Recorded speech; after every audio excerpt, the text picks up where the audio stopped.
오늘은 입만 무성한 무화과 나무라는 제목으로 말씀을 증거하겠습니다. 역사적으로 타락한 시대에는 두 가지의 현상이 있었습니다. 첫 번째는 권력을 종교화하는 모습입니다. 독재자들은 자신을 신격화하는 경향성이 있습니다. 42년간 철권 통치를 했던 리비아의 독재자 카다피의 최후의 모습은 비참함 그 자체였습니다. 그는 황금 권총을 갖고 또 황금 옷을 입고 자신을 신격화했던 그러한 독재자입니다. 하지만 2011년 리비아 민주화 운동으로 인해 카다피는 시민군에게 붙잡혀서 비참한 최후를 맞이하였습니다.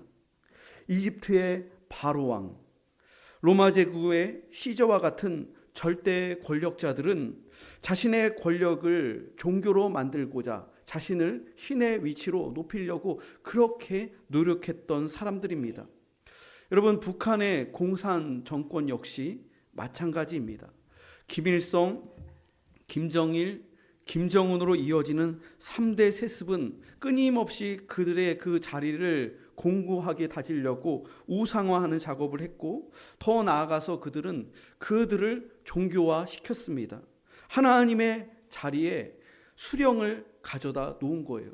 그래서 기독교가 공산주의에 설 자리가 없는 거예요. 하나님이 그 자리에 있으셔야 되는데 그들의 독재자가 어버이 수령이 거기에 있다 보니까 이 기독교와 경쟁 구도가 생기기 때문에 의도적으로 기독교를 말살한 것입니다.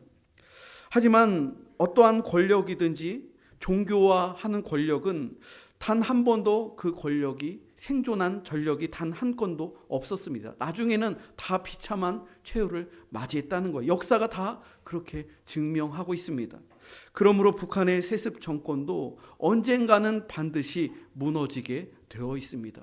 그러므로 우리들은 이 나라의 분단된 현실과 그리고 공산화로 끊임없이 전쟁을 도발하는 저 독재자의 그 정권이 무너질 수 있도록, 그리고 남북이 평화 통일이 되고, 그리고 북녘 땅에 복음화가 이루어지고 성결교회와 한국교회가 다시금 재건될 수 있도록 우리들은 늘 기도해야 할 줄로 믿습니다. 두 번째는 반대로 종교를 권력화하는 모습입니다. 종교개혁 이전에 중세교회가 전형적인 사례입니다. 종교의 기능과 목적을 잃어버릴 때 종교는 결국 권력을 지향하는 그러한 모습이 있습니다. 종교개혁자 마르틴 루터가 교황 레오 10세에게 보낸 공개 서한에 보면 권력화된 로마 교회의 부패를 이렇게 지적했습니다. 언젠가 모든 종교 가운데 가장 거룩했던 로마 교회는 가장 방탕한 도적들의 소굴, 가장 수치스러운 곳, 죄와 사망과 지옥의 왕국이 되었습니다. 당시 국가보다도 더 높은 그 곳에 위치했었던 로마 교회를 향해서 루터는 오직 성경의 권위를 가지고 목숨을 걸고 타락한 교회를 향하여 강도의 소굴, 지옥의 왕국이라고 그렇게 비판하였던 것입니다. 예수님이 예루살렘으로 들어가셨을 때 성전을 중심으로 한 유대교회의 모습은 마치 종교개혁 이전의 로마 교회의 모습과 매우 비슷했습니다. 교회가 타락해서 권력을 지향하고 있었다는 거예요. 오늘 본문을 보면 두 가지의 사건이 등장합니다. 이 두 가지의 사건은 서로 연결되어 있어서 그 당시의 영적인 상태가 어떠했는지를 예수님께서 우리에게 말씀해 주시는 그러한 본문입니다. 예수님께서는 성전에 방문하신 그 사건과 또 무화과 나무 사건을 언급하셨습니다. 예수님께서는 전날 성전에 들어가셔서 성전의 모든 상황들을 다 둘러보시고 그 다음날 예루살렘 성전으로 다시 입장하셨습니다. 이러한 여정 중에 갑자기 무화과 나무 이야기가 등장합니다. 그런데 이 무화과 나무에는 열매가 단 하나도 없었던, 잎만 무성했던 무화과 나무입니다. 열매 없는 무화과 나무의 기사는 성전 청결 사건의 전과 후로 마치 샌드위치처럼 오늘 그렇게 배열되어져 있습니다. 오늘 본문의 12절부터 14절은 열매 없는 무화과 나무를 예수님께서 저주하신 사건입니다. 그리고 15절부터 19절은 성전이 강도의 소굴로 되어버렸다는 예수님의 책망의 말씀입니다. 그리고 다시 20절부터 21절까지 뿌리채 말라 죽어버린 무화과 나무의 이야기로 오늘 사건이 마무리되고 있습니다. 왜 무화과 나무 사건이 성전 정화 사건과 연결되어서 전과 후로 이렇게 언급되고 있는 것일까요? 그리고 예수님께서는 왜 임만무성한 무화과 나무를 저주하셨을까요? 이 두 가지 사건은 서로 연결되어 있는 하나의 사건입니다. 예수님께서는 단순히 식물이 싫어서도 아니고 기분이 나빠서도 아닙니다. 그 당시에 성전이 바로 이 무화과 나무와 같다고 예수님께서 상징적으로 말씀하시는 것이죠. 13절에 보면 예수님께서는 성전으로 가시는 도중에 시장하셨습니다. 배가 고프셨던 거예요. 그래서 멀리서 보이는 잎이 굉장히 많은 무성한 무화과 나무를 보고 기대하셨습니다. 혹시 그 나무에 열매가 있을까 예수님과 제자들이 기대한 것이죠. 그러나 잎사귀 외에는 열매가 하나도 없음을 보시고 예수님은 그 나무를 즉각 저주하셨습니다. 그런데 저는 항상 이 말씀을 읽을 때마다 과거에는 제가 젊은 시절에는 이 말씀이 잘 이해가 되지 않았습니다. 당연히 무화과의 때가 아닌데 나무를 저주하신 것이 잘 그때 당시에는 이해가 되지 않았습니다. 그리고 평상시에 예수님의 선하신 성품과도 잘 맞지 않은 기사였습니다. 예수님은 항상 온유하시고 인자하시고 용서하시는 분이신데 무화과의 때가 아닌 그 불쌍한 나무를 영원토록 열매 맺지 못하도록 뿌리채 말라 죽어버리도록 그렇게 저주하신 예수님을 모습을 보면서 좀 너무하신 것 아닌가 하는 생각이 조금 들었습니다. 서양의 유명한 무신론자인 버트란트 러셀은 왜 나는 크리스천이 아닌가라는 그의 책에서 이 말씀을, 이 본문을 끄집어내면서 이렇게 인내심이 없는 사람이 어떻게 메시아일 수 있는가 이렇게 주장하면서 예수님을 믿지 말아야 할 이유 중에 하나라고 이 본문을 꼬집어서 대중들에게 말했습니다. 러셀은 예수님이 배가 고팠고 무화과 나무의 열매를 따먹으려고 했는데 열매가 없자 홧김에 그 나무를 저주하셨다고 그렇게 해석했습니다. 또 의문을 불러일으키는 또 다른 부분은 13절 마지막 부분을 보면 이는 무화과의 때가 아님이라 이 말씀이 있어요. 무화과의 철이 아닌데 예수님은 무화과 나무에서 열매를 기대하셨고 열매 없는 것이 어쩌면 당연한 것인데 저주하신 것은 너무나도 비상식적인 행동이다라고 러셀은 말을 하는 것이죠. 그리고 또한 휴머니스트였던 슈바이처 박사도 이 말씀을 보면서 예수님께서 이렇게 행동하신 이유는 십자가의 죽음을 곧 앞두고 있기 때문에 예수님께서 극도의 긴장 상태에서 자제력을 잃고 이성을 잃어서 그래서 이렇게 화를 내고 저주하셨다. 이런 인간적인 관점에서 슈바이처 박사도 예수님의 이 모습을 해석합니다. 그러나 여러분 이 모든 것은 오해이며 성경에 대한 무지입니다. 러셀이라는 사람도 또 슈바이처 박사도 인간적인 관점에서 보는 것이고 그들의 그 문화와 그들의 그 경험에 의해서 성경적인 지식이나 또 그 문화를 이해하지 못하고 그 수준에서 예수님을 해석한 거예요. 여러분 이 오해를 풀기 위해서는 이스라엘의 무화과 나무가 어떻게 열매를 맺는지 그 나라의 기후와 또 그 식물에 대한 이해가 있어야 하는 것이죠. 무화과 나무는 6월절이 있는 4월부터 10월까지 무려 5번이나 열매를 맺는 식물이라고 합니다. 한 열매가 나고 떨어지면 그 다음 열매가 맺고 또 그 열매가 다 떨어지면 그 다음에 또 열매가 맺는 무려 5번이나 열매를 맺는 독특한 나무였습니다. 그런데 6월절에 첫 번째 열리는 이 첫 번째 열매는 크기도 매우 작고 당도도 좋지 않아서 상품성이 없고 맛도 없었다고 합니다. 이 첫 번째 열매를 히브리어로 파게라고 합니다. 파괴는 상품성이 없기 때문에 팔릴 수 없는 열매입니다.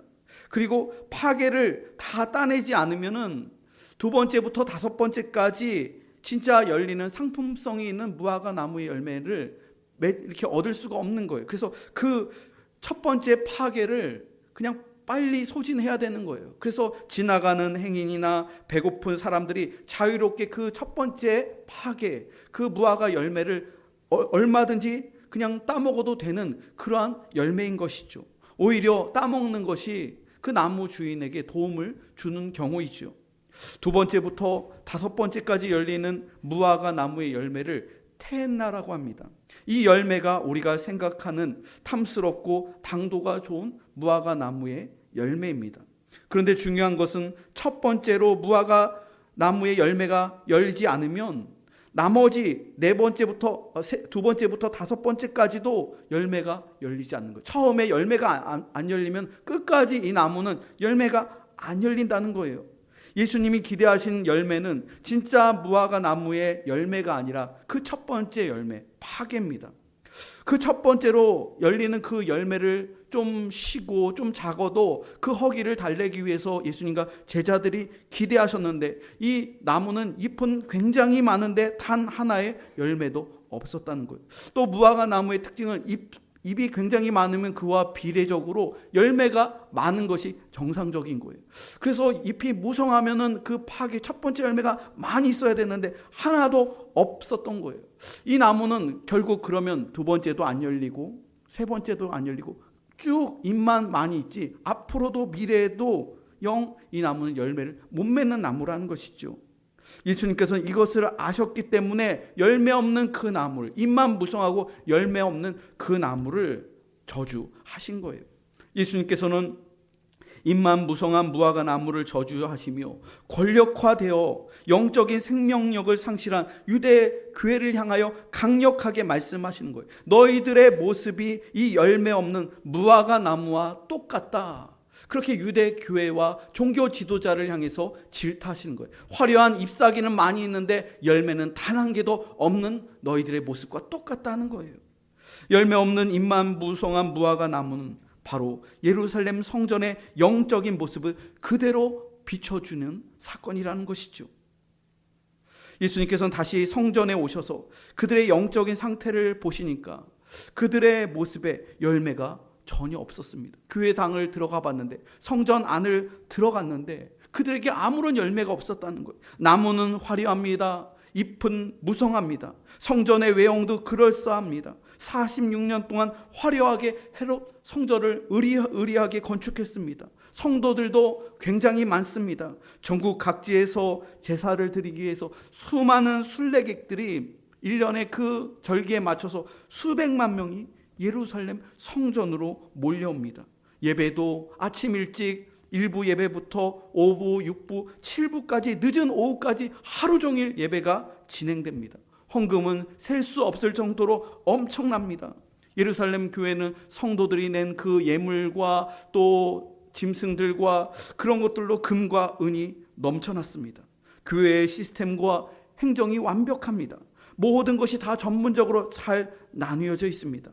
성전의 모든 것들이 다 최신식이고 가장 좋은 것들이에요. 그러나 예수님께서 보실 때는 이것들은 모두 잎만 무성한 잎사귀에 지나지 않았다는 거예요. 그런 외형들이 그냥 이파리에 불과하였고 열매를 하나도 볼 수가 없었다는 거예요. 여러분, 오늘날 소위 부흥하고 있다고 하는 여러 교회와 또 세계 교회의 모습을 보면은 안타깝지만 본질을 추구하고 열매를 추구하기보다는 화려한 잎사귀만 추구하는 경향성이 많이 있어요. 겉만 화려하게 그럴듯하게 갖춰 놓았습니다. 여러분, 모든 대형 교회가 다 그렇다는 건 아니에요. 모범적으로 교회가 건강하게 그렇게 하는 좋은 교회들이 있고 훌륭하신 목사님들이 있어요. 그러나 그렇지 않은 잎만 화려한, 그리고 그 화려한 잎사귀에 현혹되어서 열매가 없는 그 교회에 굉장히 많은 성도들이 몰려드는 건강하지 못한 교회들이 있다는 거예요. 화려한 그 모습이, 그 잎사귀가 부흥의 본질이라고 성도들이 착각한다는 것이죠. 여러분, 중요한 것은 잎사귀가 아니라 열매입니다. 참된 종교는 언제나 열매가 철을 따라 풍성하게 맺혀져야지, 거짓 종교는 열매 없이 잎만 무성한 무화과 나무와 같다고 우리 주님께서는 오늘 본문을 통해서 우리에게 말씀하시는 것입니다. 여러분, 얼마 전에 기독교인들을 대상으로 성도들이 원하는 교회상이라는 설문조사를 한 적이 있었습니다. 그런데 놀라운 것은 이 설문의 결과에 많은 성도들이 더 이상 대형 교회를 선호하지 않는다라고 응답한 사람들이 더 많았다는 거예요. 여전히 큰 교회를 원하고 모든 것들이 다 갖춰져 있는 그러한 교회를 원하는 성도들이 있지만, 그렇지 않은 성도들이 비율이 더 많아졌다는 것이죠. 여러 가지 화려한 프로그램이 있는 교회, 성과 중심으로 총력 전도를 하는 교회, 그런 교회를 더 이상 원하지 않는다라고 응답한 성도들이 꽤나 많아졌다는 거예요. 더 많아졌다는 거예요. 그래서 이 설문에서 조사한 1위의 그 응답 비율이 무엇이었냐면, 규모는 작지만 복음적이고 건강한 교회, 이러한 교회를 성도들이 찾는다는 것이죠. 그리고 2위가 무엇이냐면 사회에 참여하며 봉사하는 교회라는 거예요. 교회가 사회에 무관심하고 선한 사역을 하지 않고 그냥 고립되어 있는 것이 아니라 사회에 참여하고 봉사하는 교회를 원한다는 거예요. 여러분, 앞으로 교회가 나아갈 방향은 수천 명, 수만 명 모이는 교회가 아니라 작지만 복음적이고 건강한 교회, 그리고 시대적인 소명에 응답하며 사회를 향해서 선교적인 사명을 감당하는 그 모형이 오늘날 많은 사람들이 원하는 그러한 건강한 교회의 모습인 것이죠. 여러분, 예수님께서 원하시는 교회는 잎이 아니라 열매 맺는 교회임을 여러분 믿으시기 바랍니다. 성도 역시 마찬가지예요. 잎이 본질이 아니에요. 열매가 본질이에요. 주님께서는 우리 성도들을 보실 때 잎사귀가 아니라 열매를 보신다는 것이죠. 예수님께서 무화과 나무 사건을 저주하신 것도 특이하지만 성전에 들어가셔서 행하신 일도 매우 특이합니다. 예수님께서 유일하게 과격한 행동을 보이신 장면이 이 성전 안에서 있었습니다. 여러분, 오늘 본문의 15절과 16절 말씀을 한번 보십시오. 15절과 16절 두 절을 함께 읽겠습니다. 시작. 그들이 예루살렘에 들어가니라. 예수께서 성전에 들어가사 성전 안에서 매매하는 자들을 내쫓으며 돈 바꾸는 자들의 상과 비둘기 파는 자들의 의자를 둘러 엎으시며 아무나 물건을 가지고 성전 안으로 지나다님을 허락하지 아니하시고, 예수님께서 지금 성전 안에 들어가서 사람들을 다 내쫓고 있는 거예요. 그 사람들이 장사하는 그 장사상을 그냥 다 뒤집어 엎고 그들의 그 돈 바꿔주는 환전상을 그냥 채찍으로 그렇게 하면서 그 장사하는 곳을 완전히 다 뒤집어 엎으시는 거예요. 요한복음을 보면 예수님이 노끈으로 채찍을 만들어서 양과 소를, 그 짐승들을 다 성전 바깥으로 다 쫓아내면서 그 성전 안에서 장사하는 장사꾼들을 그냥 호되게 야단치면서 내 집은 장사하는 곳이 아니라 하나님께 기도하는, 예배하는, 만민이 모여 기도하는 거룩한 처소라고 그렇게 말씀하셨습니다. 여러분, 어떤 사람들은 이 말씀을 잘못 적용해서 교회 안에서 또 혹은 교회 마당에서 바자회를 하거나 또 좋은 일을 위해서, 선한 사역을 위해서 농어촌 교회를 지원하기 위해서 김장 배추를 팔거나 또 젓갈을 팔거나 이러는데, 어떤 보수적인 분들이 성경 말씀을 보라고 예수님이 장사하라고 그랬냐고 하면서 그것들을 막 뒤집어 엎는 잘못된 해석을 하는 분들이 있어요. 여러분, 교회 안에서 하는 그러한 일들은 여러분 선한 사역을 위한 거예요. 그거는 하나님의 뜻과 배치되는 게 아니에요. 우리가 지난주 오후 예배 때에도 여기서 예배를 드리고 이 안에서 우리 모든 성도들이 함께 척사대회를 했잖아요. 함께 교제하고 했잖아요. 어떻게 거룩한 성전에서 그런 거 할 수 있느냐? 이거는 답답한 생각이에요. 하나님께서 여기서, 예수님께서 이것을 둘러 엎으신 이유는 무엇이냐면 성전 안에서 더 그 안에 있었던 사람들의 욕심을 보신 거예요. 그 안에서 장사하는 사람들, 그 사람들이 그 성도들의 그 재물을 사기를 치고 거기서 돈을 이렇게 폭리를 취하는 거예요. 그리고 그 안에서 장사하는 그 일에 종교 지도자와 더 위에서 대제사장이 관리를 하면서 그 안에서 굉장히 어마어마한 돈을 갈취하고 종교적인 소득으로 그렇게 돈을 뜯어내고 있었다는 거예요. 성도들이 100만 명 아니 200만 명 성지순례를 오면서 예배를 드리는데, 그런데 양이나 소와 염소나 비둘기를 바치고 또 곡식을 바치고 또 성도들이 성전세라는 걸 내야 돼요. 모든 성도들이 한번 반세기라는 성전세를 내는데, 이 모든 것들을 하는데 이거를 다 시장화시킨 거예요. 시장화. 예배화시킨 것이 아니라 시장화를 시켜서, 원래는 이 짐승들을 성도들이 먼 곳에서 양을 끌고 오고 소를 끌고 와서 예루살렘에서 이렇게 드리는데, 그러다가 짐승에 흠이 생기거나 쩔뚝거리거나 그러면 그걸 감수하는 사람들이 이거는 불합격이요, 흠이 없는 걸로 가져오시오, 그렇게 하면서 자기네 것들을 10배 20배 이상으로 팔아 먹는 거예요. 그리고 그러한 짐승들이 원래는 감난산 위에 있었는데, 이 대제사장 가야바가 자기가 돈을 더 많이 취하려고 성전 뜰로 가지고 온 거예요. 그 짐승을 파는 그 소나 양이나 비둘기를 멀리 성전 바깥에 먼 곳 산에서 팔았는데, 성전 바깥에 마당에 딱 준비시켜서 여기서 우리가 사는 이 짐승들만 사시오, 그런 거예요. 또 환전상을 만들었는데 돈을 바꿔야 되잖아요. 그래서 헬라 돈이나 또 로마 돈으로 성전세를 내면 안 돼요. 그들이 가지고 있는 화폐를 거기서 바꿔야 되는데 히브리 돈으로 바꾸는 건데, 반세기로 바꾸는 건데, 그것을 폭리를 취해서 환전할 때 적어도 20배 이상으로 이득을 취했다는 기록이 나와 있습니다. 이렇게 어마어마한 그 안에서 장사를 하고 있고 성도들의 것들을 갈취하고 있는 이 종교 지도자와 장사하는 이들을 향해서 예수님께서는 교회에서 이러한 불법한 일들, 망령된 일들, 그리고 성도들을 갈취하는 이들, 예배하지 않고 기도하지 않고 장사하는 이들을 향해서 그렇게 질타하시며 혼을 내신 거예요. 시장을 그래서 둘러 엎으신 거예요. 여러분, 그렇다고 해서 예수님이 요즘 폭력배처럼 강목을 휘두르거나 사람을 때리거나 물리적인 폭력을 휘두른 건 아니에요. 예수님께서 상징적으로 시장을 둘러 엎으신 거예요.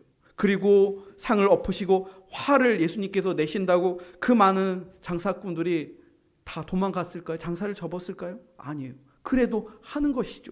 예수님은 상징성을 우리에게 보여주시는 것이죠. 여러분, 예수님께서는 당시 임만무성한 성전을 둘러보시며 왜 이렇게 분노하셨을까요? 그 이유는 하나님께 예배하며 기도하는 거룩한 장소를 그들이 강도의 소굴로 만들어 버렸기 때문이라고 그렇게 말씀하셨습니다. 여러분, 오늘 본문 17절 말씀 보십시오. 17절을 함께 읽어보겠습니다. 시작.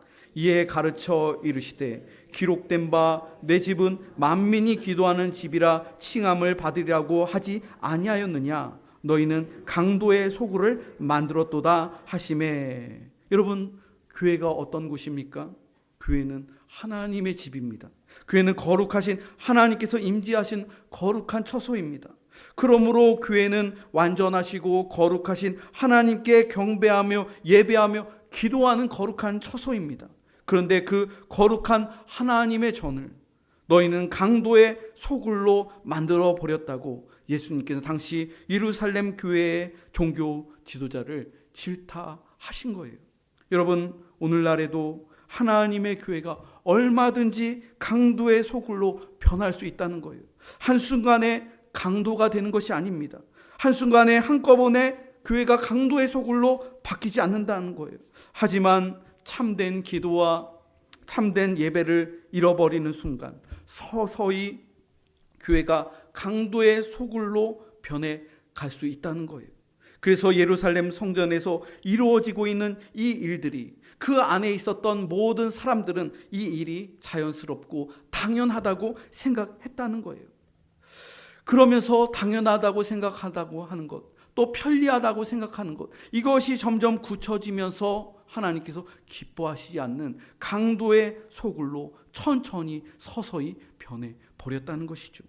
여러분, 중세 교회도 한순간에 그 교회가 강도의 소굴로 바뀌게 된 게 아니에요. 면죄부를 팔면서 면죄부를 사면 먼저 죽은 사람도 천국으로 갈 수 있다고 처음부터 그들이 그렇게 면죄부를 팔고 그렇게 가르치지 않았어요. 점점 천천히 서서히 잘못된 것이 자연스러운 것처럼 그렇게 문화를 만들고 그렇게 강요하면서 그 중세의 교회가 점점 타락하면서 강도의 소굴로 바뀌게 되었다는 것이죠. 여러분, 우리의 개인 신앙 역시 마찬가지. 우리의 개인 신앙 역시도 강도의 신앙이 될지도 모르는 거예요. 진정한 기도 신앙을 잃어버리고 예배의 신앙을 잃어버리면 여러분, 우리들도 얼마든지 강도 신앙인이 될 수 있다는 거예요. 여러분, 기도가 무엇입니까? 하나님의 뜻을 구하는 것이지 우리의 뜻을 고집하는 게 아니에요. 하나님 전에 나와서 우리가 예배하고 기도하는데 우리의 뜻을 고집한다면 그것은 여러분, 우리의 신앙이 잘못됐다는 것이죠. 강도 같은 신앙이 무엇입니까?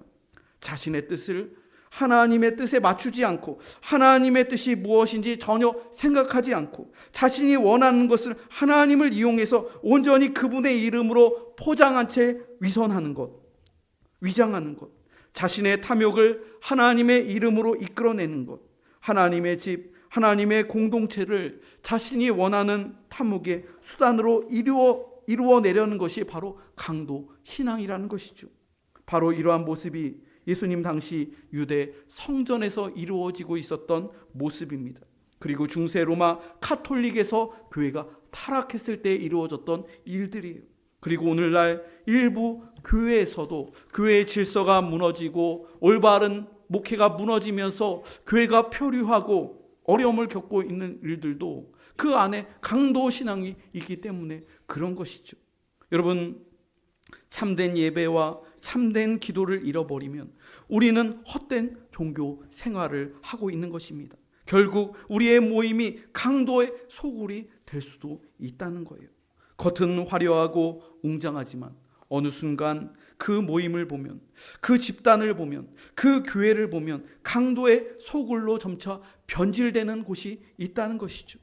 여러분, 배가 닻을 고정시키지 않으면 조금씩 파도에 떠밀려서 바다 한가운데서 표류하는 그러한 경향이 있습니다. 한순간에 바다로 나가는 게 아니에요. 조금씩 우리가 의식하지 모르는 그러한 상황 가운데 조금씩 그 배가 바다로 떠밀려 간다는 것이죠. 닷을 딱 붙잡아 놓지 않으면 어느 한순간 배가 전체적으로 흘러 떠내려 간다는 거예요. 히브리서 2장 1절 말씀을 보면 닻을 내리지 않으면 흘러 떠내려갈까 조심하라, 이런 말씀이 있어요. 여러분, 우리가 기도하는 신앙에 딱 붙어있지 않으면, 예배하는 신앙에 딱 붙어있지 않으면, 말씀대로 순종하는 신앙에 우리가 딱 붙어있지 않으면 우리의 신앙이 강도의 소굴로 조금씩 흘러갈 수도 있다는 것입니다. 여러분, 정직한 기도, 영적인 예배를 잃어버리면 우리도 교회 안에서 언제든지 강도가 될 수 있다는 사실을 여러분 기억하시기 바랍니다. 여러분, 기도를 잃어버리면 교회는 권력화됩니다. 교회 내부에서 권력 다툼이 일어납니다. 많은 교회에서 일어나고 있는 갈등이 무엇입니까? 교회 안에서의 다툼이에요. 기득권 싸움이에요. 교회와 교회끼리 싸우고 교회 안에서 교인끼리 권력 다툼을 하는 모습들이 있어요. 이게 다 교회를 권력화하는 것이고 강도의 신앙으로 변질시켜 나가는 것이라는 것이죠. 여러분, 교회가 권력화되면 그것은 마치 권력이 종교화되는 것과 똑같은 거예요. 그러면 강도의 소굴로 변하는 것입니다. 우리는 교회 안에 감춰진 이 권력의 요구를 철저하게 제거해야 합니다. 참된 기도를 통해서 우리의 뜻이 아니라, 내 뜻이 아니라 하나님의 뜻이 교회 안에서 이루어지고, 교회 안에서 이루어지는 결정도 우리가 하고 싶은 것이 아니라 하나님께서 하기 원하시는 것에 순종하는 것이 교회의 바른 모습이라는 것이죠. 이러한 모습이 교회의 참된 모습이며 예배하며 기도하는 참된 교회의 모습인 것을 여러분 믿으시기 바랍니다. 우리 공복교회와 성도들의 모습이 예수님께서 보실 때 입만 화려한 무성한 무화과 나무가 아니라, 인간의 뜻을 주장하는 사람 중심의 모임이 아니라, 거룩하신 하나님께서 보실 때 귀한 열매를 많이 맺는 교회, 하나님께 참되게 예배하며 기도하는 주님의 참된 교회, 거룩한 백성들이 다 되시기를 주님의 이름으로 축원합니다. 예수